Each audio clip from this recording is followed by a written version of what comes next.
7 kalau nggak salah. Abad ke-7. Masalahnya sebelum abad ke-7 Alkitab sudah memberitahukan bahwa Allah lah yang menciptakan langit dan bumi. Kenapa harus ditulis ulang lagi di dalam Al-Quran bahwa Allah yang menciptakan langit dan bumi? Kak, kan Alkitab sudah menuliskan, Taurat sudah menuliskan bahwa Allah yang menciptakan langit dan bumi. Al-Quran baru ada di abad ke-7. Apakah Al-Quran menuliskan ulang apa yang sudah ditulis oleh Alkitab bahwa Allah yang menciptakan langit dan bumi? Al-Quran itu datang untuk membenarkan kitab sebelumnya yang sebelumnya dirubah oleh manusia. Itu kakak.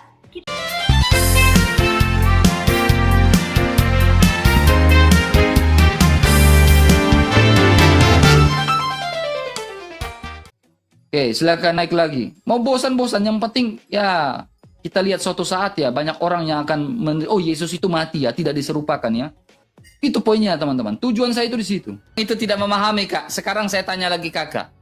Allah tidak serupa dengan makhluk dalam konteks yang seperti apa kak?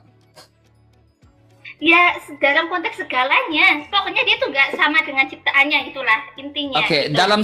dalam segi coba jangan ada noise ya.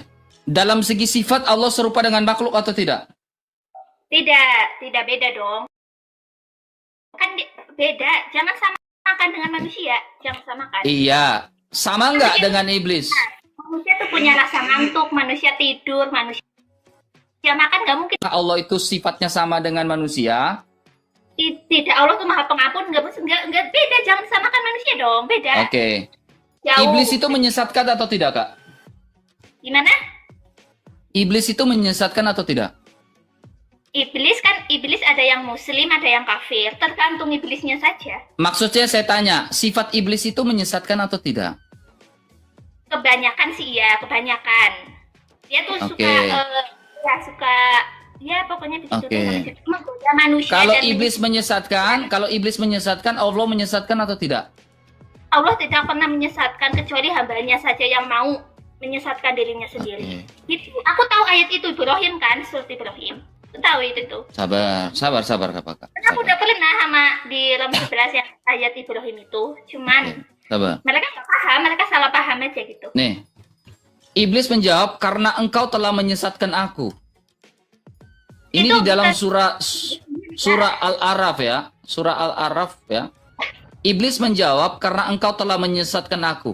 Yang menyesatkan iblis ini siapa kak? Engkau ini siapa kak?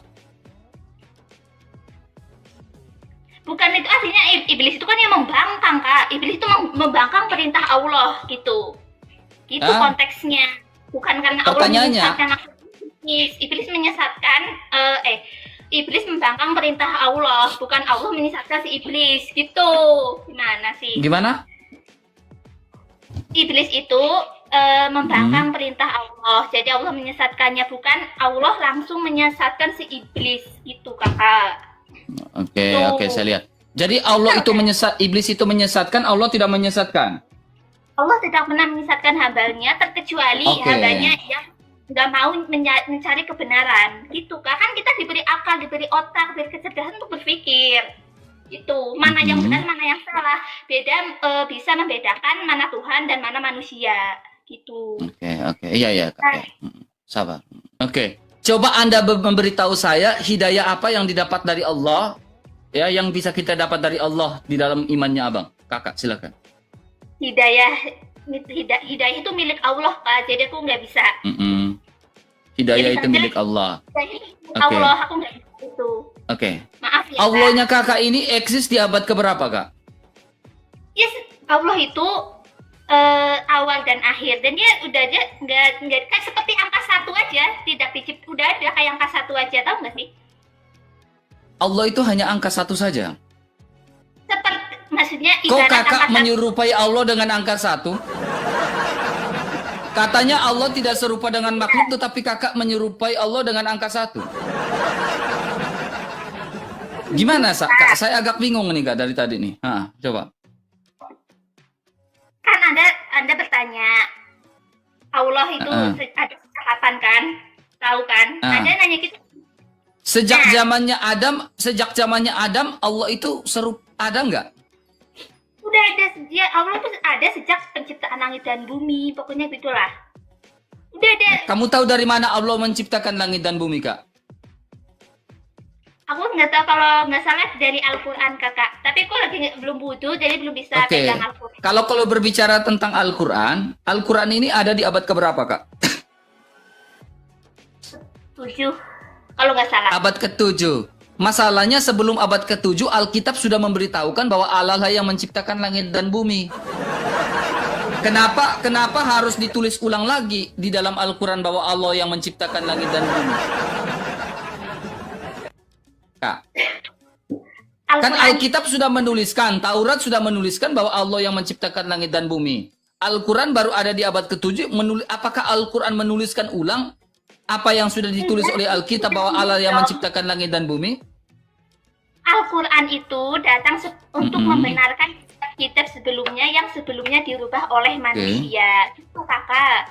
Gitu. Oke, apa yang disempurnakan sama Al-Quran? Silakan, Kak. Apa yang disempurnakan sama Al-Quran? Membenarkan. Apa yang dibenarkan Al-Quran dari kitab-kitab sebelumnya? Contohnya di dalam Taurat yang dibenarkan Al-Quran itu apa, Kak? Banyak lah, nggak tahu, aku lupa. Satu aja yang dibenarkan Al-Quran dari kitab Taurat itu apa? Silakan. Taurat. Aku kalau Taurat belum pernah baca sih. Gimana kalian bisa mengklaim bahwa Al-Quran membenarkan kitab sebelumnya, khususnya Taurat, tetapi tidak pernah membaca Taurat, Kak? Ini yang menjadi persoalan. Kalian tidak pernah membaca Taurat, tetapi mengklaim bahwa Al-Quran membenarkan kitab Taurat. Dari mana kalian tahu Al-Quran membenarkan kitab Taurat? Dalam segi apa Al-Quran membenarkan kitab Taurat? Ini yang menjadi persoalan, Kak. Di Al-Quran itu tertulis bahwa Al-Quran itu membenarkan semua isi kitab. Gitu.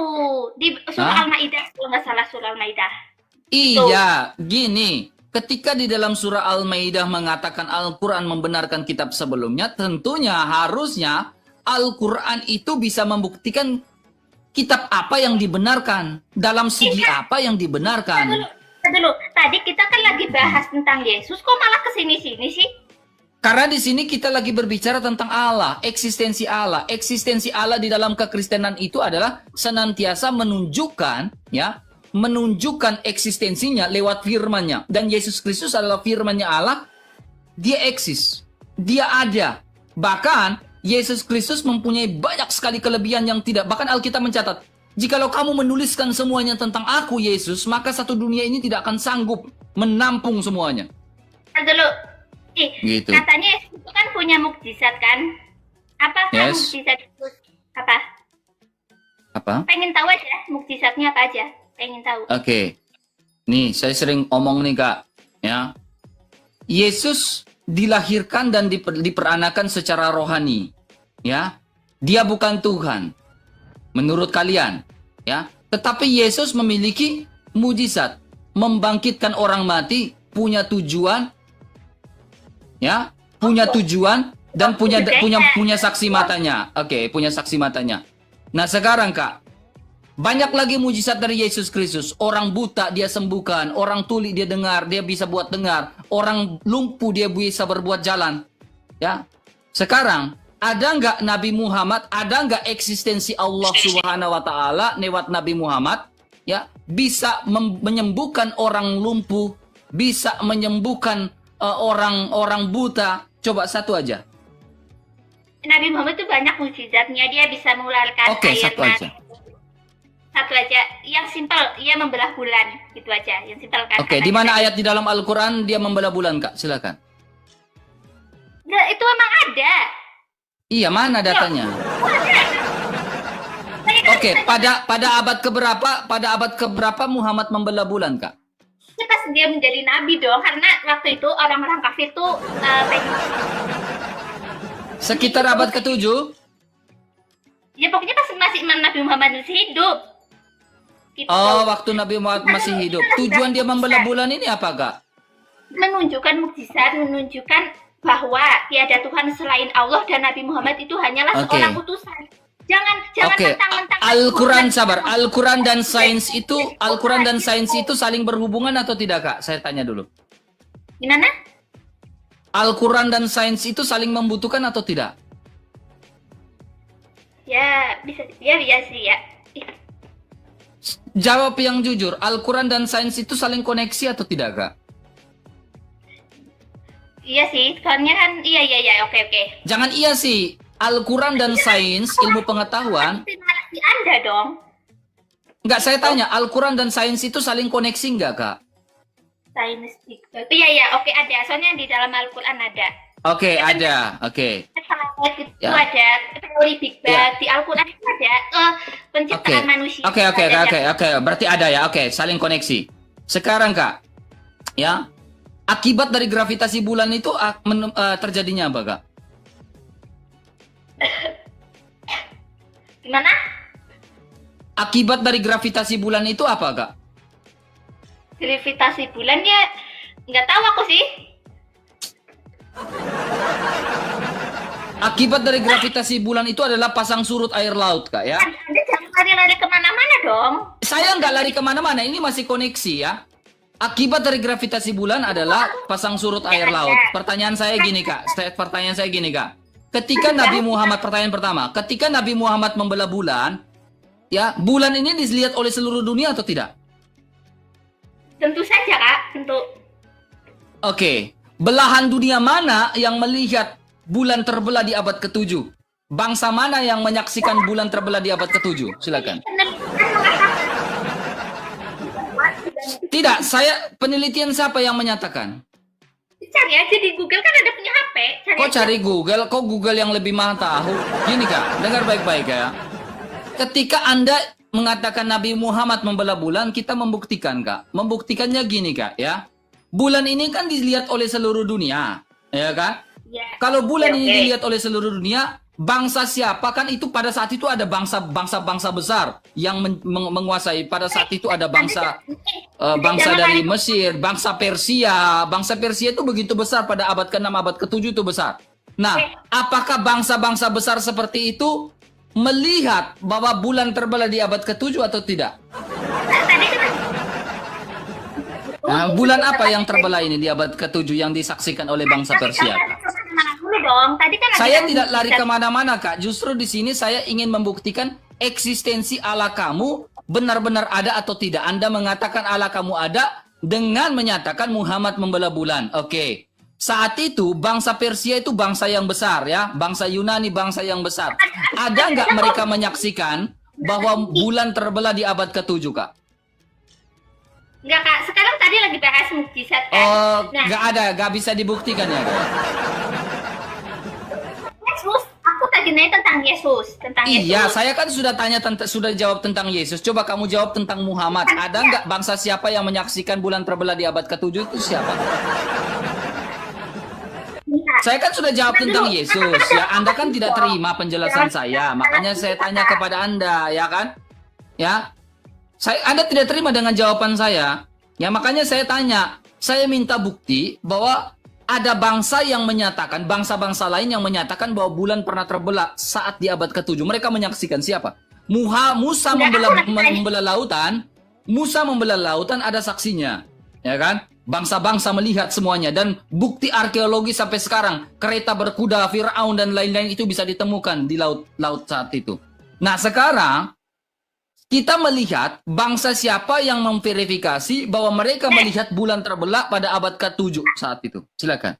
Tadi itu lagi bahas tentang Yesus, kenapa ujung-ujung iya, ini kan bicara eksistensi Allah. Eksistensi Allah kami itu ditunjukkan lewat kedatangan Yesus Kristus sebagai firman Allah yang menjadi manusia. Itu eksistensi. Bahkan dibuktikan Yesus bisa melakukan banyak mujizat yang begitu luar biasa. Nah, eksistensi dari Muhammad ketika Muhammad membelah bulan ini bisa nggak dibuktikan? Siapa saksinya? Contohnya bangsa-bangsa Persia pada saat itu, bangsa Yunani, bangsa yang besar. Ada nggak memverifikasi bahwa Muhammad membelah bulan atau melihat bulan terbelah pada saat? Karena bulan ini kan dilihat oleh seluruh dunia. Kak, tadi lagi bahas Yesus. Yesus dapat mujizat dari Oh, nggak ada ya, Kak? Jujur aja bilang nggak ada gitu. Bilang RK, saya nggak bisa buktikan. Kalau Muhammad membelah bulan, saya nggak bisa buktikan. Sudah selesai. Amada bikin pusing. Ya memang kamu aja pusing ya.